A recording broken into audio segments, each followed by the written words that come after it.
Pues con su permiso, señor presidente. Muy buenos días, señor presidente. Muchas gracias de antemano a todos los presentes por su tiempo, a todos los que nos ven en redes sociales, gracias también. El fútbol en México es un tema de interés nacional. No por nada fuimos el país con la quinta mayor asistencia en el Mundial de Qatar. Este deporte es motivo de reunión y de unión para amigos, para compañeros de trabajo, con nacionales de todo extracto social y creencias políticas. Al mismo tiempo, el fútbol es un gran negocio. Estimaciones señalan que mueve en el país unos 2.800 millones de dólares al año, de los cuales la Federación Mexicana de Fútbol pudiera abarcar cerca de la mitad. Desde hace algún tiempo, este enorme botín ha traído a muchas personas con ambiciones desbordantes, promotores y dueños, que poco a poco han ido desvirtuando el espíritu deportivo del fútbol nacional para darle prioridad a sus ganancias. Este afán por el dinero los ha llevado a romper las reglas de competencia, a cerrarle el paso a talentos e incluso a incurrir en prácticas que son muy difíciles de no verlas, como corrupción y evasión fiscal. El fútbol profesional es un negocio privado, eso es cierto, pero también es cierto que toca a la esfera pública. Primero, por ser un tema de interés nacional. Segundo, por su amplio manejo del dinero público procedente de los estados y por gozar estos clubes de considerables condonaciones de impuestos, además de que les concesionan los estadios que les pertenecen al pueblo. Tercero, por el interés colectivo de miles y miles de jóvenes que depositan en estas instituciones su futuro y sus esperanzas. Cuarto, por los amplios indicios de defraudación fiscal que lesionan las arcas públicas. A estas razones, y en vista de la coyuntura actual, añadiría una quinta. Estas prácticas retrasan el desarrollo deportivo del país, como acabamos de atestiguar todos. México no puede permitir que estos grupos de interés continúen matando más generaciones de jóvenes con talento. Este reportaje tiene la intención de mejorar, corregir y no de perseguir. La intención es que nuestros jóvenes tengan mejores oportunidades, que haya igualdad entre hombres y mujeres y que tengamos un mejor nivel deportivo. No está de más decir que cualquiera de los mencionados en este reportaje tiene garantizado su derecho de réplica en el portal Quintana Roo MX. Doy inicio a mi presentación, señor presidente, no sin antes agradecer esta oportunidad.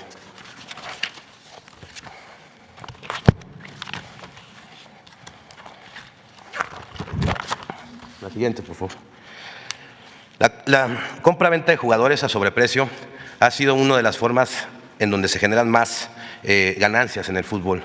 Un promotor coloca un director técnico en un club deportivo de primera división que al mismo tiempo él mismo representa, o mantiene relaciones con directivos en el club para luego buscar en el extranjero jugadores con un precio económico y revenderlos a equipos mexicanos en un sobreprecio del 100%, 200, 300 y hasta 500%. El sobreprecio generalmente se reparte entre involucrados y hay moches para poder aceptar este tipo de precios. Las operaciones de compra-venta de jugadores no son vistas por el SAT. Y pongo algunos ejemplos de una transacción de un correo electrónico entre promotores en donde pues básicamente están diciendo, este correo es del 2012, están diciendo que pues el precio del jugador real, que por ejemplo en el caso del jugador Funes Mori, en ese momento su precio real era de 2.5 millones de euros y lo querían vender en 4.5 millones de dólares. O el de Vilchis, Andrés Vilchis, que fue un goleador de la Copa América, y pues bueno, pensaban sacarlo entre 1.5 y 1.8 para revenderlo en 4 millones de dólares en México. Bueno, también hay un correo electrónico en donde precisamente los promotores mandan un correo electrónico a un club deportivo de Colombia, en donde presumen que también son representantes de varios directores técnicos en México, y ahí mencionan a muchos directores técnicos que, pues bueno, juegan todavía y son muy prestigiados en México. Este apartado lo documenté muy bien en un reportaje que escribí en el Quintana Roo MX que se llama El Cártel del Gol. Hay ejemplos muy claros ahí y pues bueno, pues me voy a pasar a la siguiente lámina. Luego, los contratos privados para evadir impuestos.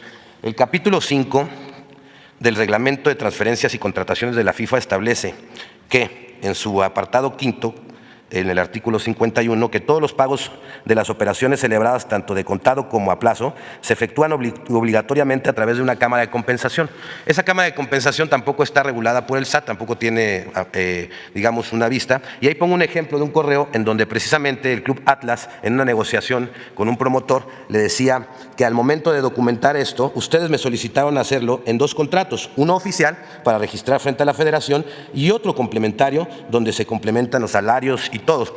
Y estos contratos, pues bueno, pues también vimos aquí la compra del Club Pachuca, que realizó con una operación con un jugador de $7.5 millones a una empresa que se llama Colarca S.A.D.C.B., que en fuentes abiertas pues, pudimos ver que es una importadora y pues bueno, este es el uso, digamos, de los contratos dobles. Y para dejar más asentado este tema, voy a presentar una grabación entre un presidente de la Federación Mexicana de Fútbol en activo con un presidente de club, en donde precisamente ellos hablan de los contratos por fuera y por dentro. Contratos por dentro es peculiarmente interesante porque está hablando el presidente de la Federación Mexicana de Fútbol y pues está violando su propio reglamento, ¿no? Porque se supone que debería de pasar todo por la Cámara de Compensación, pero pues él mismo está diciendo. Entonces, pues, no sé si lo podemos escuchar. ¿Y tú? ¿Seguirás viviendo en Honduras y todo? Todo bien, gracias. Oye, gordito lindo. ¿Dónde? Un favor, gordito, no me ha pagado Morelia, no me ha pagado Tijuana. ¿Este estado encima de No son de mamadas, Álvaro? cabrón, son mamadas, cabrón. Diga Guzmán, gordo, que no mames. Diga Guzmán también. Que no chingue, gordo, lleva más de 2 meses. Creo que hay una bronca con el de, aunque Bonilla y yo hemos estado sobre eso, pero el de Morelia es por afuera, ¿no? Sí. ¿Y Sí. ya lo metiste? No, eso es lo que tengo que, por eso te hablaba, también hay que meterlo antes de la liguilla y todo este Pues pedo, ¿no? Sí, porque eso sirve, güey, porque hoy, por ejemplo, Sí. mañana gana el Morelia y se meten los cabrones. Sí, es que bueno que me dices, ¿de qué te mando? La carta y el contrato firmado por ellos, ¿ah? El convenio. Sí, mándaselo a Enrique Bueno, gordito. para que lo meta a controversias y inicies la controversia. Pues sí. Pues No quiero ese pedo, pero no mames, cabrón. Y también el pinche Jorge ni me contesta, gordo. Hank, ¿cuánto ni me contesta. No, me debe ahorita 15 millones de hace 2 meses, gordo. Y eso está por dentro, gordito. Y yo, No, ese sí está registrado, sí. Veracruz me debe también, gordo. O sea, es que Y Veracruz anda colgado también.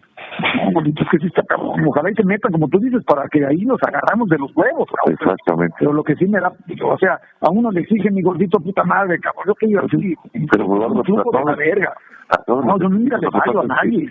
Nunca le fallo cuando a están nadie. por afuera, está cabrón. Pero ya ves por dentro también de Tijuana, cabrón. Bueno, pero ahorita pero este güey, como siempre se espera el último día, le dijo, puta.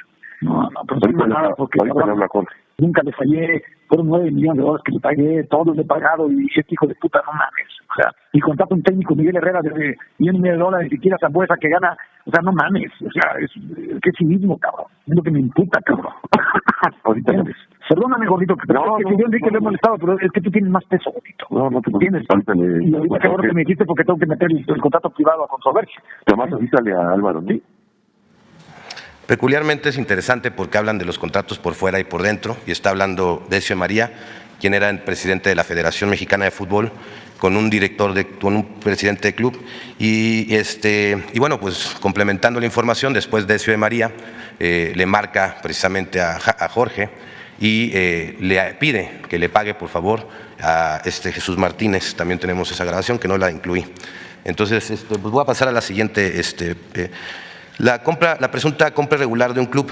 La franquicia Delfines, quien era el expropietario Amado Ñáñez, el de sonografía, que fue incautada por el SAE, la Federación Mexicana la desbloquea y se la vende en el 2016, o la vende, más bien dicho, en el 2016 la comercializadora e innovadora de Monterrey S.A.D.C.B., cuyo giro es la instalación de redes y sistemas tecnológicos. Y esta es la que vende la franquicia Club Delfines a una empresa que era propiedad de Alejandro Ilagagorri en $12,800,000 pesos. Se la vende a una empresa que se llama TM Sports Club, SAPI, de CB, propiedad de Alejandro y de la familia San Román. Luego de esta transacción, ellos le cambian el nombre y le ponen la Jaiba Brava de Tampico. Para luego, en la siguiente, por favor. Para luego, desde el gobierno de Cabeza de Vaca, empezar a bajar dinero público del estado de Tamaulipas en las cantidades que le dio, esta información es de Elefante Blanco, donde le dio a Tamaulipas 58 millones de pesos anuales a este club. Lo sacaron desde varias secretarías, ¿no? Sacaron desde la Secretaría de Educación, la Secretaría de Desarrollo Económico, la Secretaría del Bienestar, la del Instituto del Deporte, la Coordinación de Comunicación Social, la Secretaría de Desarrollo Urbano, la Secretaría de Desarrollo Económico, la Secretaría de Bienestar Social, la de Educación y la Secretaría de Seguridad Pública en estas cantidades. El gobierno de Tamaulipas pues, dio esta cantidad de dinero.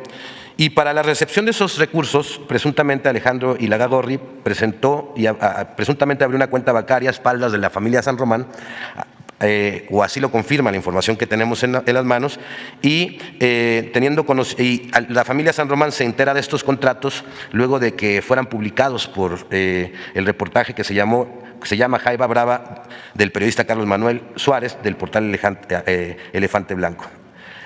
Pues pasaré a otro ejemplo. Otro ejemplo de dinero público en el fútbol, el llamado modelo Pachuca. Murillo Karam le vende a Jesús Martínez el equipo del Pachuca en cerca de $1 millón cuando valía casi 10. Luego otro gobernador, Núñez Soto, le dona 2 terrenos en la Hacienda de la Concepción, propiedad del Estado, y parte de la zona plateada, en donde hacen una universidad de fútbol privada, que hay que decir que es carísima, que no es nada fácil estudiar, nada barato estudiar en esa universidad, y hacen un hotel, un centro de convenciones, estacionamientos. El regalito aproximadamente fue de $2,000 millones pertenecientes a los hidalguenses. Luego Osorio Chong también, como gobernador de Hidalgo, también da dinero público para hacer lo que se convirtió el Salón de la Fama. Siguiente. Estas son condonaciones de impuestos que se le han hecho a clubes. Felipe Calderón y Enrique Peña Nieto le condonaron 2,620 millones de pesos de impuestos a 12 clubes entre 2007 y 2018. Tenemos que al Cruz Azul le condonaron cerca de los 330 millones, al Toluca 28, al Atlante 61, al Guadalajara 9, al Templo Mayor de Chivas 4, a la Promotora Deportiva Guadalajara 468 millones, al Club Atlas 348, a Pumas 14, a Pachuca 7, a Impulsora Fútbol de Aguascalientes 7, al Veracruz 253 millones y al Club Monterrey 1,084 millones. Sí quiero decir que esta no es toda la información, hay más condonaciones, pero no pudimos accesar a esta información. De hecho, esta información fue relevante porque se tuvo que entablar un juicio para poder que se hiciera pública y bueno. Luego viene pues la violación al artículo 4 de nuestra Constitución, que habla de la mujer y el hombre son iguales ante la ley. Esta protegerá la organización y el desarrollo de la familia. También en el mismo artículo habla de que toda persona tiene derecho a la cultura física y a la práctica del deporte. Sin embargo, las jugadoras profesionales de fútbol en México pues no tienen los mismos oportunidades de salario que tiene un varón. Y esto, pues las mujeres ganan entre 6,000 y 60,000 pesos, mientras un hombre puede ganar desde 100,000 hasta 5 millones de pesos mensuales. Cuando investigué sobre este tema me decían es que no es negocio el tema del fútbol femenil o no llenan los estadios. Pero también hay que decirles que pues tampoco hacen la misma publicidad, que tampoco hacen la misma mercadotecnia, que tampoco impulsan al fútbol profesional femenil como impulsan el varonil. Y esto es una desigualdad que hay en el fútbol entre los hombres y las mujeres. Ahí puse 2 contratos que tienen ejemplos de salarios de una mujer y un hombre. La siguiente lámina, por favor.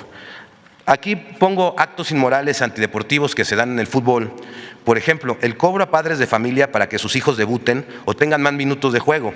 Tenemos documentados más de 50 casos de padres de familias quienes por miedo de represalias contra ellos o sus hijos pues han pedido anonimatos en donde les piden dinero precisamente para debutar a sus hijos, para poder debutar, hacerlos jugar. Como ejemplo tenemos el caso de Jesús, quien señala al profesor Gonzalo Román Bolaños de haberle pedido 400,000 pesos en concepto de patrocinio para debutar a su hijo en el Alebrijes de Oaxaca. También en este caso hay otro que ya tiene una denuncia penal contra otro promotor que le cobró otro dinero para poderlo debutar en otros clubes. Después venimos con la preferencia de lo económico y no por lo deportivo. El afán de priorizar los beneficios económicos para los dueños de los clubes, estos toman la decisión de eliminar el ascenso y el descenso, lo que ha perjudicado el nivel de competitividad en la Liga MX. Y pues bueno, lo hacen para que sus clubes no bajen, y porque cuando baja un club a la Liga de Expansión, pues baja considerablemente el precio de la franquicia y las ganancias que tienen de ellos. También hoy en día cada club puede tener hasta 8 extranjeros jugando en la cancha, lo que limita el espacio a los jóvenes talentos mexicanos y fomenta el negocio de la compra-venta de jugadores a sobreprecio y el presunto fraude fiscal del que habíamos hablado en la primera lámina. Antes no era así, antes había nada más 5. Y la multipropiedad, que está prohibida por la FIFA, la cual ha aumentado en los últimos años en México y que causa un grave conflicto de intereses en el fútbol mexicano. Siguiente. Esta me trajo mucha la atención porque la mayoría de los ciudadanos creemos que los Pumas son de la Universidad Autónoma de México, pero no, en realidad son del Club Universidad Nacional AC, una asociación civil con una personalidad jurídica propia, ajena a la universidad, a la cual están integrados empresarios, periodistas, políticos, exfuncionarios de la universidad y funcionarios activos que necesitan tener en esa asociación.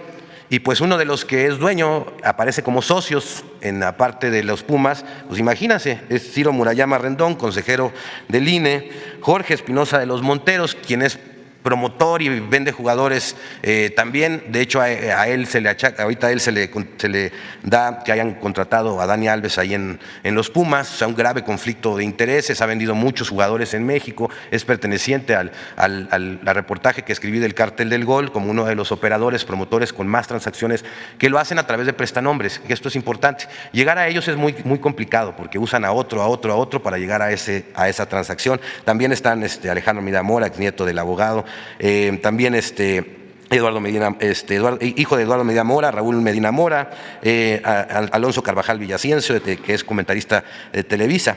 Y bueno, este reportaje fue publicado por Mauricio Romero en el portal Aristegui Noticias, y pues bueno, es bien interesante porque la universidad le da 50 millones de pesos anuales y le presta el estadio a esta asociación para que puedan llevar a cabo sus actividades. Y me llama mucho la atención porque antes de hacer esta separación, todos los jugadores que salían de la UNAM pues tenían que estudiar y tener una profesión para poder seguir jugando, y por eso vimos la generación de Hugo Sánchez, y por eso el máximo goleador de nuestro país pues también es odontólogo, y dentro de sus compañeros pues había veterinarios y otro tipo de profesionistas. Hoy en día ya no necesitan estudiar los jóvenes y muchos ponen su esperanza en el fútbol y después no los debutan y después los engañan, les cobran, y ¿qué pasa? Pues se quedan sin una carrera, sin una aspiración o con una preparación académica, y los frustran. Y tengo documentados varios casos de jóvenes